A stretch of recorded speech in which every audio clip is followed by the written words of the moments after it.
బంగాళాఖాతంలో ఏర్పడ్డ అల్పపీడన ప్రభావంతో తెలంగాణలో వాతావరణం ఒక్కసారిగా మారిపోయింది. అల్పపీడన ప్రభావంతో పలుచోట్ల వాన కురిసింది. హైదరాబాద్ నగరంలో ఎల్బీ నగర్, హయత్ నగర్, నాగోల్, కీసర ప్రాంతాల్లో వర్షం పడింది. మహబూబాబాద్ జిల్లా డోర్నకల్ నియోజకవర్గంలోని పలు మండలాల్లో కురిసిన అకాల వర్షం రైతన్నకు కన్నీళ్లు మిగిల్చింది. జయశంకర్ భూపాలపల్లి జిల్లాలో అకాల వర్షానికి రైతులకు తీవ్ర నష్టం వాటిల్లింది. మహాముత్తారం మండలంలో అకాల వర్షం కురవటంతో యామన్పల్లి కొనుగోలు కేంద్రాల్లో పోసిన ధాన్యం తడిసి ముద్దయింది. ఆరుగాలం కష్టపడి పండించిన ధాన్యం వర్షపు నీటిలో తడవటంతో రైతులు లబోదిబోమంటున్నారు.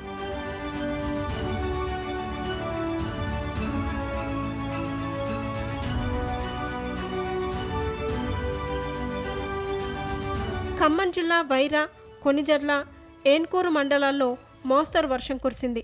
దాంతో కొనుగోలు కేంద్రాల్లోని వరి ధాన్యం తడిసి ముద్దయింది. వర్షంతో వరి, పత్తి, మిర్చి పంటలకు నష్టం వాటిల్లే ప్రమాదం ఉందని రైతులు ఆవేదన వ్యక్తం చేస్తున్నారు. మంగళవారం రాత్రి నుంచి ఒక్కసారిగా హైదరాబాద్లో వాతావరణం మారిపోయింది. చలి తీవ్రత ఈ నెల మొదటి వారంతో పోల్చినప్పుడు కొంచెం తగ్గినట్టు అనిపించినా ఈ చలిలో జడివానలు పడుతూ వాతావరణంలో మార్పు కనిపించింది. సిటీ లైఫ్లో ఎవరి బిజీలో వారుంటారు. ఈ కాలంలో బయటకు రాగానే చలి ఎక్కువగా ఉంటుందని ఫిక్స్ అయ్యి స్వెట్టర్, మంకీ క్యాప్ పెట్టుకొని బయటకు వచ్చిన నగరవాసికి ఊహించని అనుభవం ఎదురైంది.